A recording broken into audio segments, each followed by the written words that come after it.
Menopause, belly fat, and toning up the midsection. What actually works for women over 40?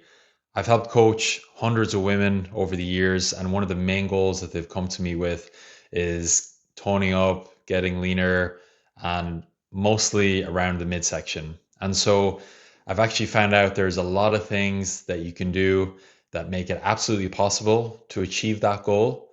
And unfortunately, there is no magical solution. Not one thing by itself, but I'm going to go through a bunch of things that make it definitely possible.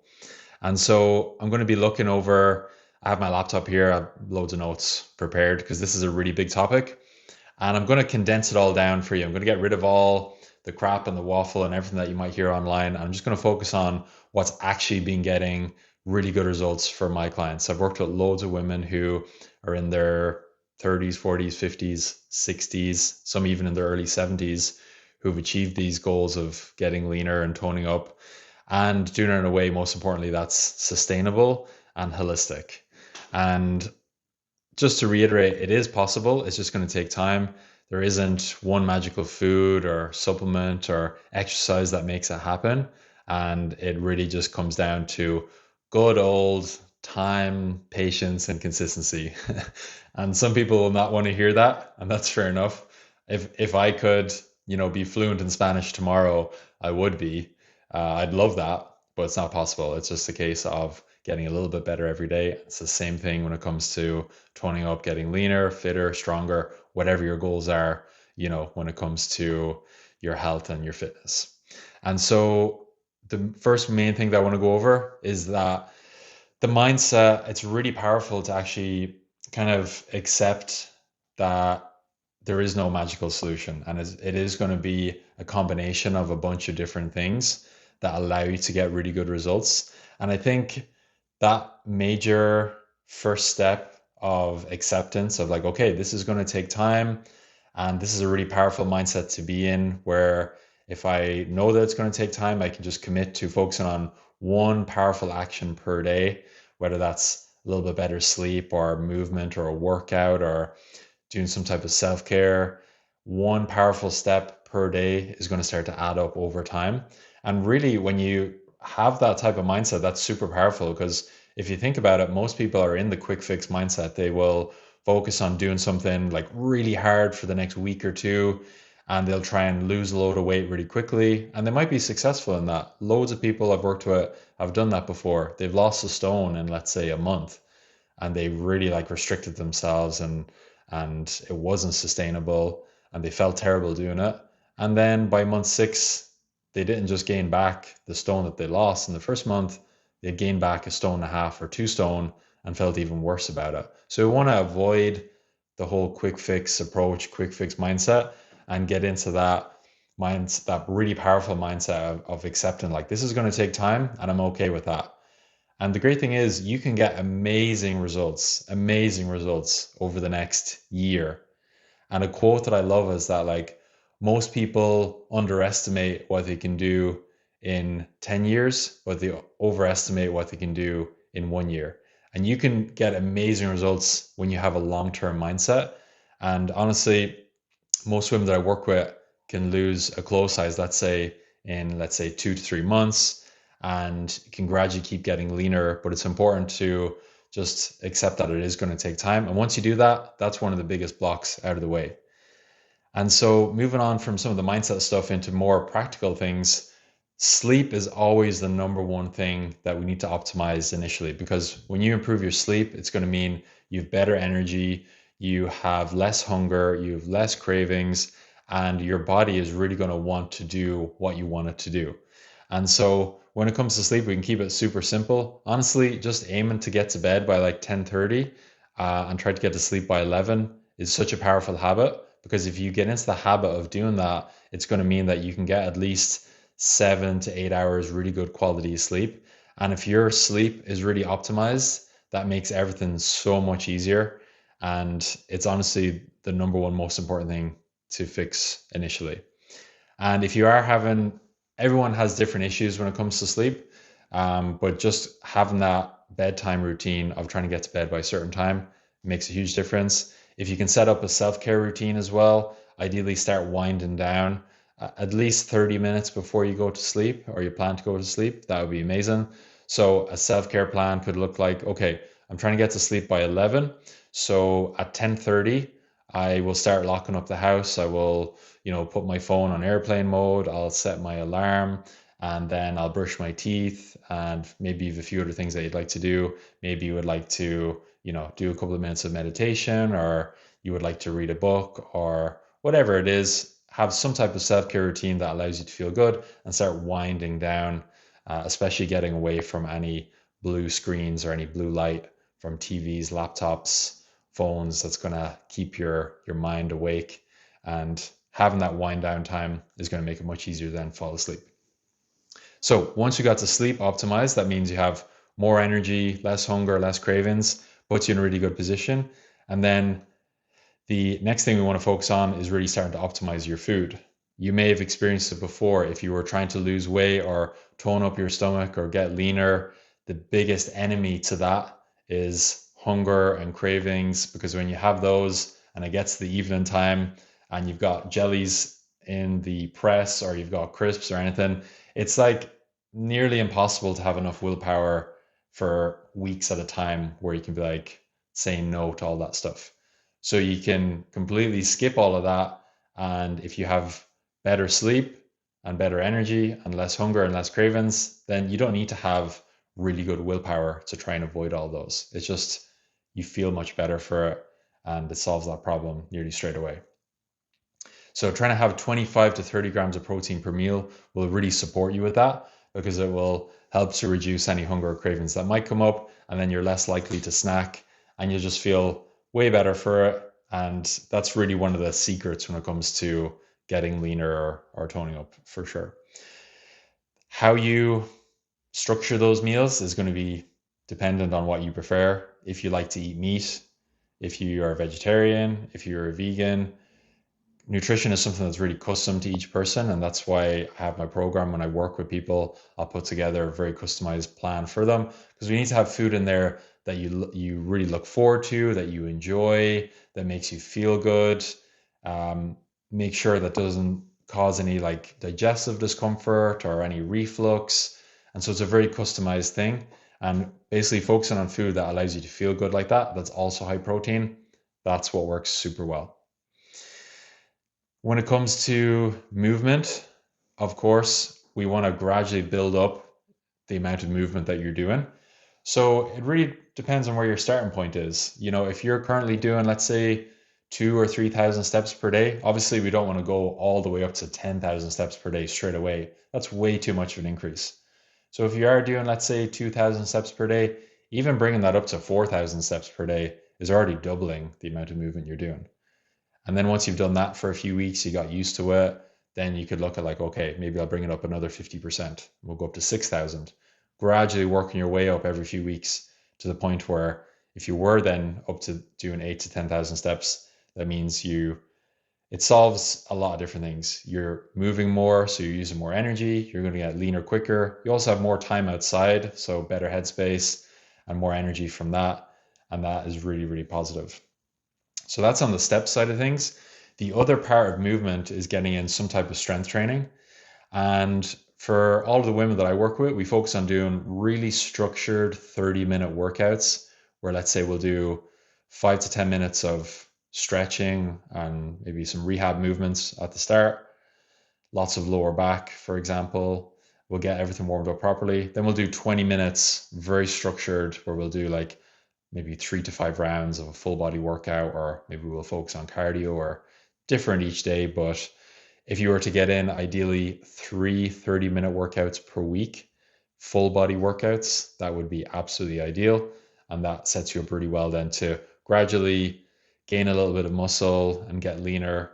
And the great thing is, as you get stronger, you're also going to continue to tone up once your food and your calories are correct.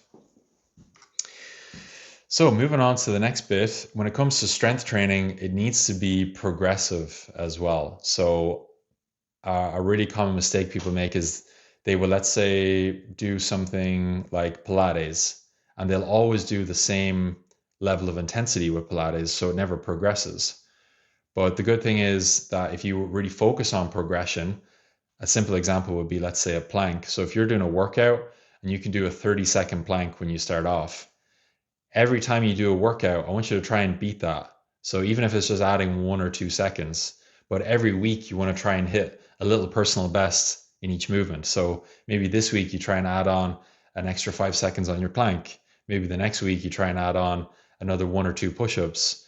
And you can do this with every single exercise, but always focusing on progression, because when you are progressing your strength, I've seen it with so many people. They start off and maybe they can do 3 push-ups on their knees. And by month 6, they're up to doing like 25 push-ups on their knees. And I'm like, that's a huge amount of strength that you're after gaining. Like, I can't even think off the top of my head percentage wise what that is, but it's absolutely gigantic. And then when you do that over a year or 2 years, the amount of progression that you can make is amazing. And this all massively helps then with getting leaner, because the stronger you are and the more muscle you have on your frame, the leaner you're going to look. It's called body recomposition. And you might not lose that much weight on the scales, but that doesn't even matter, because if you're successfully recompositioning, you're gaining a bit more muscle, you're losing some body fat, you're going to look much leaner, and you're going to feel much leaner, more toned, and feel better in your clothes, even if the scales hasn't moved, because your body composition is changing. That's the most important thing. We want to avoid that quick weight loss, because what happens for a lot of people is, if they, let's say, lose 3 stone really quickly, their skin then starts to go loose and they don't really feel that good. And so you want to gradually get leaner, but make sure you're really focusing on getting stronger also. And I think it's important to mention, or to really clarify, what toning means. We've discussed it there about recompositioning. We want to essentially change your body composition. That's what toning is. So toning up is that process of, as you gain a bit of muscle and you lose body fat, you're toning up, or your composition is changing, and that's how you'll get that leaner look, basically. Then next, we want to focus on creating a simple self-care routine. And walking and training, strength training specifically, these are part of your self-care routine. But you can bring in other things, of course. It could be any type of movement. Doesn't matter if it's yoga, Pilates, Zumba, salsa dancing, swimming, any type of movement is a really important part of your self-care routine. But then we can actually look at more what would be considered, let's say, normal types of ways of having self-care, for want of a better word. Let's say having a bath, an Epsom salt bath, using a sauna, going for a cold plunge, a face mask, um, any type of thing, or any type of event that's going to help you feel more relaxed. That is going to be the best thing to do. So it could even be, a type of event could be meeting up with your friends for a coffee, going out for dinner, whatever it is, doesn't really matter. But having some type of self-care in there every week is really important, because what that's ultimately doing is help keeping your stress levels lower. And moving on to the next point of managing stress, it's so important that, ideally, if you can keep your stress levels on average about a 5 to 6 out of 10, that would be perfect. If they're lower, amazing. But let's be realistic. Everyone has stress in their lives from different areas, whether it be work, family, finances, health, caring for elderly parents, whatever it might be. So trying to keep your stress levels as low as possible is really helpful. And it's normal. Your stress is going to peak at different times. It's going to go up to an 8, 9, maybe it might even go up to a 10 at certain times. But if you can have that self-care routine that helps ground you and brings you back to maybe like a 5 out of 10, your body is really going to thank you for that. Because when our body is in a relaxed, what's called parasympathetic state, that is where it's most optimal to get leaner, to have more energy, to have less cravings, to have less hunger, all these things that help with getting leaner. So trying to keep your stress levels as low as possible helps a ton. And that self-care routine is what's going to help you do that. We kind of discussed the next point at the beginning, but giving yourself a realistic timeline is really important. And like I mentioned earlier, a lot of women that I work with, let's say, can lose a clothes size very realistically and in a sustainable way in about 2 to 3 months. So if your goal then is to lose two clothes sizes, you can realistically achieve that in about 5 to 6 month time frame. And let's say if you did get to the point where you lost two clothes sizes, maybe you're down to a size 12 and you're happy in a size 12, but you'd like to continue to tone up and get leaner within that size. What you can then do is you're transitioning from more of a weight loss or leaning out phase into more of a toning up phase. So the first 6 months, for example, you've lost the first two clothes sizes. Then the following 6 months, you're really focusing on getting fitter, getting stronger, progressing all of your exercises, increasing the plank from 1 minute up to 2 minutes, increasing your push ups from 8 up to 16, increasing all of your exercises so that you're getting stronger. And then as you get stronger, you continue to tone up. And this is obviously a gradual thing. So it's really good to give yourself at least 6 to 12 months to see that really steady progress. Because there's not going to be one point in time where you get really toned all of a sudden. It's going to be gradual progressions, like learning a language. With Spanish, I'm learning one new word a day or a couple of phrases every week, and it all stacks on top of each other. So then, after you've lost a couple of clothes sizes in 6 months, and then you've really toned up over the following 6 months, now you've got a really major transformation in just 1 year. And then you've got the rest of your life where we can, it could be another 30 to 50 years where we're focusing on maintaining, continuing to improve your balance, your cardiovascular fitness, your overall strength. How far you can take this is really mind-boggling, but you can get like super fit, strong, and improve your longevity then. So having that realistic timeline is really important, and it ties in very well to the mindset that we established right at the beginning. And I think it's important to note as well. I might have mentioned this at the start, but really just focusing on one thing at a time.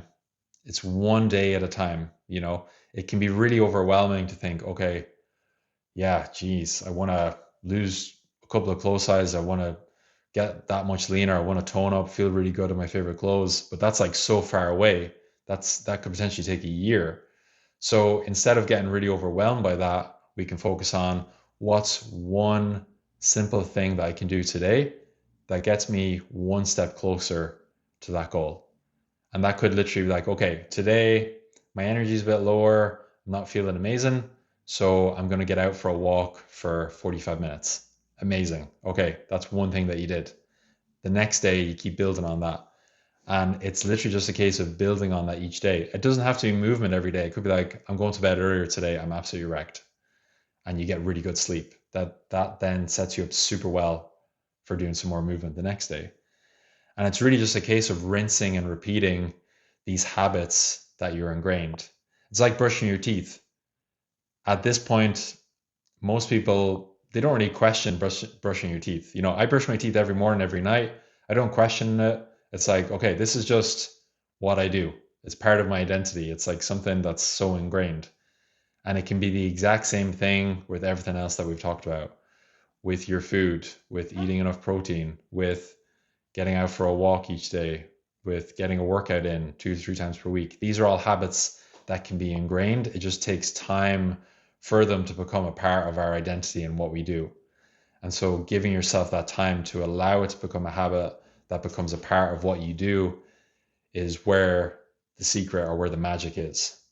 Because then you can just rinse and repeat, and all of those one powerful steps that you take every day start to accumulate and compound. And then over time, before you know it, you're like, wow, I feel absolutely amazing. I've got lots of energy. My strength has gone up. I feel great in my clothes. My stomach feels toned up. My arm feels great. All these positive things. So I hope that was helpful. That's over a decade of experience. I'm trying to like condense into a few minutes in a video. But if you can follow all those things, that's exactly what's going to help you feel your best, get leaner, tone up. And they're the exact same steps that I use with my clients. The only difference with my clients is that I give them a lot of support and accountability and structure every single week to stay on track for long enough to get the results. Many people I've worked with for several years, and at a minimum, I work with most people for at least 6 months, and that's where the magic is, having that support and accountability to stay on track. Before we finish up, what I'd love you to do is just consider what would make the biggest difference for you right now. Would that be focusing on your sleep, your food, your movement, strength training, self care, or reducing your stress? Maybe it's a combination of all of those, or maybe it's one or two in particular. But what I'd like you to do is write that down somewhere specifically so that you can come back to it and you can focus on it. Comment down below, let me know. Or if you'd like some support with any of those areas, I'll drop a link down below where you can apply for my reset program, and I'd be able to provide you with some support and accountability in all those areas. And this is super exciting because I know that if you were to follow all the steps that I've laid out, you're going to get really, really good results. And if you would like that bit of extra support and accountability, I'm always here. Would love to hear also what type of content you'd like to see in future. I'm spending a lot more time on my YouTube channel. YouTube, honestly, is like my favorite platform. I remember using it in like 2007 when it came out. And I've always really enjoyed using YouTube, and that's the social media I use myself. I don't really like using TikTok or Instagram or anything else.